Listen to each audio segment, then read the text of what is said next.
This week's Race of the Week comes from Snetterton and the Audi TT Cup Championship. This was a crazy race with overtaking up and down the field throughout the 15-minute duration. We hope you enjoy this one.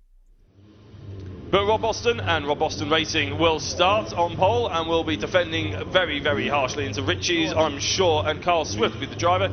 That job it is to try and meet them. The 5-second board gets held out, which means we are about to go racing. The engine noise rises, the lights are coming on. And for the first time here in the Audi TT Cup at Snetterton, round 2, we are racing. And it's a good start, a poor start at the rear end of the field. And already someone's off on the left-hand side on the circuit. It's a great start by Carl Swift. Rob Boston Racing just not getting off the line there, unfortunately, in the number 99. But it's also a decent start by Bradley Burns, I think, who's jumped up from 4th into 3rd place ahead of Matt Love. Rob Boston again squirming a little bit as Matt Love goes from 4th and tries to even take 2nd place actually away. May well have just failed on that one. Rob is able to just about hold on as there's still melee in the background with more drivers falling off the circuit, but they just about hold on to it. And look at that, the gap that Carl Swift has been able to forge for himself here is absolutely astronomical, to be honest, in comparison to the rest of the field. Rob Boston trying to defend from Matt Love, who's looking very interested at the inside. The 6 of Bradley Burns wants to hang it around the outside of Agostini. Matt Love trying to nudge him out of it. Rob going very defensive. Boston is going into Hamilton, still in 2nd place, but with Bradley Burns right there and waiting, hunting almost to try and get that position away from him. Matt Love has fallen all the way down into 5th and may well be 6th place, as that is, they can't quite see the number. Unfortunately, Matt Love has been turned around. That's the worst possible outcome that could have happened there. A few of the drivers involved, but he's luckily spun off the circuit. Matt Love, former Civic Cup winner and champion, has ended up falling down the field. And that's a great shame, because that was looking like a really tasty little fight for 2nd place that we had on our hands. Number 19 is Yardley Rose. I'm still waiting to see who the red car was, who got ahead of Matt Love. Ooh, a little bit of a shake there by Bradley Burns. Just about holds on to it, but I think, I fear for him, may well lose out onto Andrew Dyer. There goes Bradley Burns through the bomb hole. In fact, it's Harry Yardley Rose actually in the 19, isn't it? Oh, going through corner, a bit of a trick of the camera there, I think, but it is getting very, very close, very dicey for 4th position. We will be able to chat to quite a few of our drivers actually after the race. Richard John Neal, nice little dive into Murray's. And there's plenty of drivers who are mounting the curve trying to get any advantage they can, but the driver with the biggest advantage is Carl Swift, of course. He's got a 2.8-second gap between himself and the pole sitter, Rob Boston. As I said, the pole position time was only that of a 100th of an advantage. Getting very, very close as there's a nice little battle going on here towards the rear end. Well, I say rear end of the top 10, I'd say. William Stacey versus Danny Hobson. Stacey on the inside, got the 33. Really very interested. That's Patrick Booth, who's come from 11th place to try and battle inside the top sort of 10, maybe 9th or 10th. A few of those cars looking very similar. It's quite hard, but there's a nice move up the inside there. Just about nudged it, a little bit too much nudging, I'd say, from a Rob Boston Racing machine a little bit further back. As they go down towards Agostini then, there's 73 of Ross McCaw looking up the inside of the 22. Not actually sure who the 22 actually is. Seems to have maybe not working on the timing tower. I'm not entirely sure. We'll try and get. In fact, it's Pelosi actually. Pelosi was in 14th place. So this sort of battle for the top 10 keeps rocking and changing as Matt Love tries to find a way back through. It's very recognisable to find his car. I don't think there was much of an argument there to try and get past. Actually, no, it's a good drive, a good exit, to be fair, from the David Robb car. But he did end up having to duck out of it. In the end, here's Rob Boston versus Bradley Burns yet again through Brundle and Nelson. I think Bradley Burns is going for it. And it's a good move, but it's a massive hit of the backside. Rob Boston gets almost turned around. He managed to keep it going in a straight line. That was a huge hit that he received. I think it was from Yardley Rose just behind the battle, but that really hurt Rob Boston. Wouldn't be surprised if he ends up crabbing his way back. Not ideal at all. It was huge hits going into Nelson, and that is a big shame as well, because not only have we missed Matt Luff, we are now missing Rob Boston from that fight for the top 3. Carl 66, 22, 47 and 99 all have struggling transponders, so which is always fun because that's how we basically keep track of where everybody is on the circuit. So if random cars pop up and they don't look like they should be here, that's probably because they got a problem with their transponder. And just to say that, on the left-hand side, the timing tower starts going haywire. There is Yardley Rose with that very damaged front left and smoking of the tyre as well. I don't think that car is going to last the entire race. It's just a bit of a hunch, to be honest, more than anything. There's Andrew Dyer fighting the 51 of Luke Hanley. It says they're winning this race. They are not winning this race. I can tell you on the left-hand side that that is incorrect. There seems to be a bit of a mess up at the timing tower, and that's TSL. I'm sure we'll get to the bottom of it. They're very quick, they're very efficient with it all, but the fight for, I think, further down in the top 10, and there we go. Bradley Burns now receives the top honours.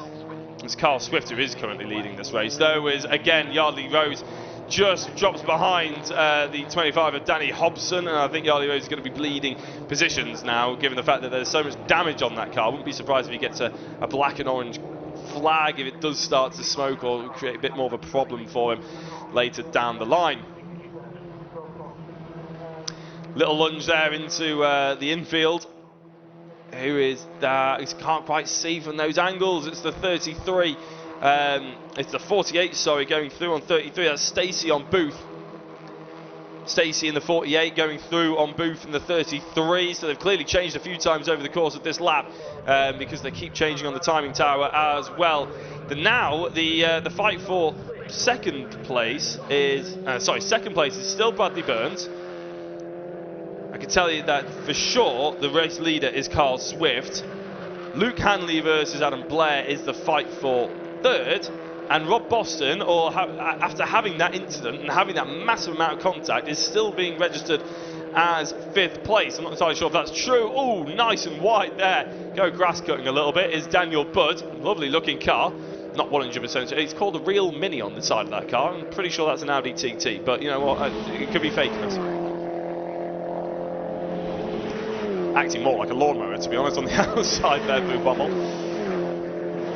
Right, I'm hoping that the timing tower has managed to sort itself out somewhat. It hasn't, but we'll be able to keep you up to date with what's going on in front of your screen, because there is Rob Boston. Now, I suspected that was going to have a lot more damage on the car than maybe it does, but we haven't quite seen the rear right of that just yet, although we have seen the car that's stricken it quite badly. That's Yardley Rose. And again, losing one more position as a car into the side is another Rob Boston machine, but I can't see the number and I can't see the name. It's the 38 Root. That's a bit of a shame, isn't it? It's he's gone straight on into the barrier. He manages to find reverse gear against the car. Yeah, no, he's managed to get back going. Hopefully he'll keep going. There is Rob Boston. He's getting overtaken by Hobson here. No, not quite just yet. Anyway, going through Agostini, but he does run a little bit wide. I think that right rear, it doesn't look as bad, but it's definitely hampering him, isn't it? Because he's not going forward anywhere near as much as he'd like. He's in 7th place. He is ahead of Danny Hobson. I'm not sure if that's happened on this lap. But Steve Foden is the next driver ahead, which is about 1.5 seconds.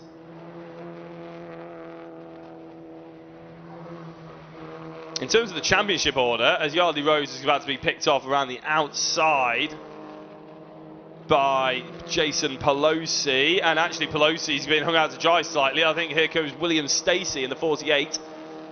In fact, no, it's not the 48, it's the 73, Ross McCarr. And Ross McCarr looking to go around the long way round as Rob Boston's car is now starting to flap as Hobson looks up the inside. It's going to be a bit of a flashback for Rob Boston. Luckily, there's no one colliding into the backside of it this time round. As Hobson gets through, Rob Boston has to settle for 8th place. He does have a little bit of a break between himself and what I believe is Patrick Booth in the 33. Not long before they catch up though, and going into Murray's, you can already see how far Hobson has pulled away from Boston, and going into the last 5 minutes is probably the battle for the top 10 or maybe top 11. That is the closest out there on the circuit. Having said that, it looks like the podium positions aren't done and dusted. Luke Hanley and Andrew Dyer, the 51 and 15, not to be confused at all, is pretty much heating up as well. Number 33 is a track limit pinged at them. Yardley Rose with Ross McCarr This is to hold on to the top 10.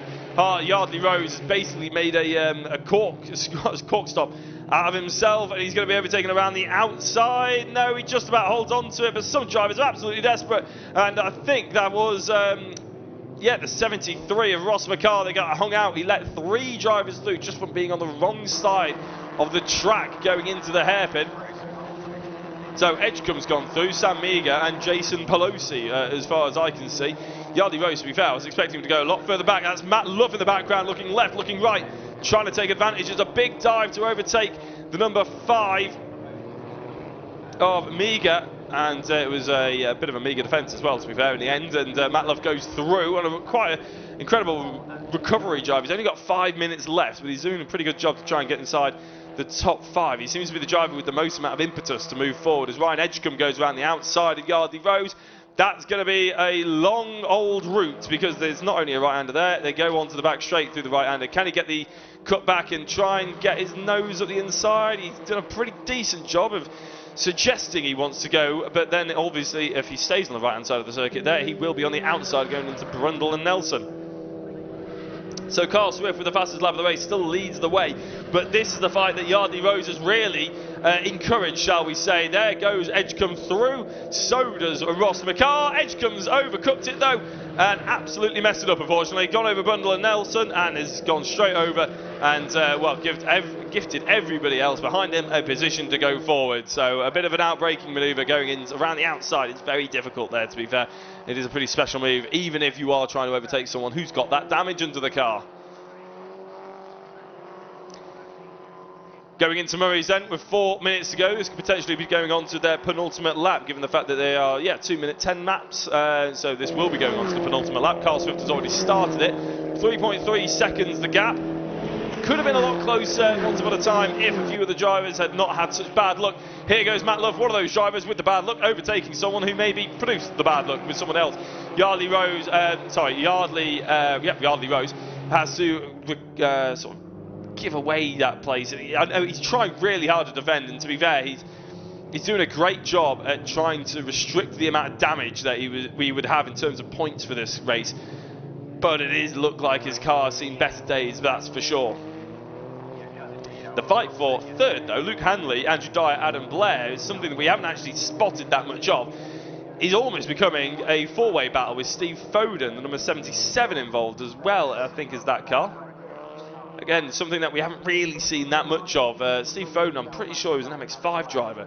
As I said, this grid is very much a hodgepodge of BRSCC drivers from all over the place in different categories that have decided to all jump on this fantastic package.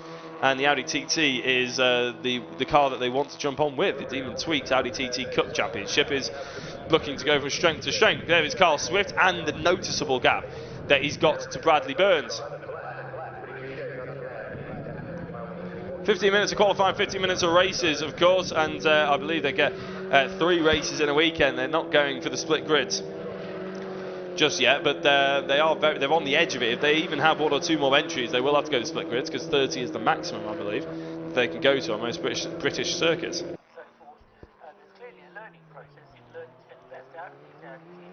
Carl Swift really hasn't had many problems though, has he? As he goes, he got into the race lead, and obviously the fight really was for second place between the likes of Bradley Burns and Matt Luff and Rob Boston, of course. Name escaped me there for a brief minute. But the fight was for second place, even though Carl Swift qualified in second. Once he got into that race lead, there was really no problem. He had about 0.8 of a second a gap on the first lap. 37 and 21 with track limits warning. So Rob Boston's overtaken Ross McCarr. Yardley Rose is going again. I think that looks like it's, I don't know whether it's the camera angle, it looks like it's slightly crabbing, that car. Rob Boston's, I mean. Here is the 22 trying to get past Yardley Rose. It's going harder and harder to try and hold on to those positions. And I think the 22 is one of the drivers that's having, it's Pelosi, it is Pelosi. I think they're having transponder issues, that's why they keep jumping up and down the order, struggle to identify them quite as quickly as we would like. Sam Meager is there as well with Pelosi. That's a very wide looking Audi. I think that's the 196 of Nick Brady potentially. as they go down in towards Agostini. Yardley Rose again, defending almost across the grass. As soon as you touch it with the brakes, you're going to end up making contact, and he outbroke himself. He's indicating off the circuit. He doesn't have the car underneath him. That was a little bit too hefty with the defence. As soon as you look like you're going towards the grass, he was never going to stop. You're just going to skid on. Made contact, and yeah, that was a bit of a shame. Yardley Rose ends up retiring from this race on the side with only a lap to go as well. Could have conceded that one place and still picked up some decent points.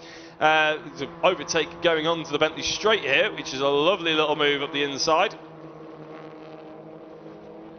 That's from Laidlaw on Luty, I believe. Going down into, look at that, there's Rob Boston's car basically hanging off. Oh, into Brundle and Nelson, very close to be going on the exit. I think that was McCarr versus, it wasn't Luff, was it? They seem to have gotten out of it all nice and clean and just about okay for the time being. The timer has ticked down to 0, which means we will have a checkered flag waved for Carl Swift. There he is. And it's a bit of a charging victory for Carl Swift. Second place for Bradley Burns, Luke Hanley, Andrew Dyer and Adam Blair round out the top 5 with Steve Foden in the 7th. And Danny Hobson will likely round out the top 7 positions. The real question is, the driver who was pretty much on our screens for the majority of that one, where will Yardley Rose finish? Matt Luff ended up getting inside the top 10, which is a fairly miraculous feat for a driver that was turned around so early on in the race. Rob Boston somehow ended up keeping inside the top 10 as well. He ended up in 9th.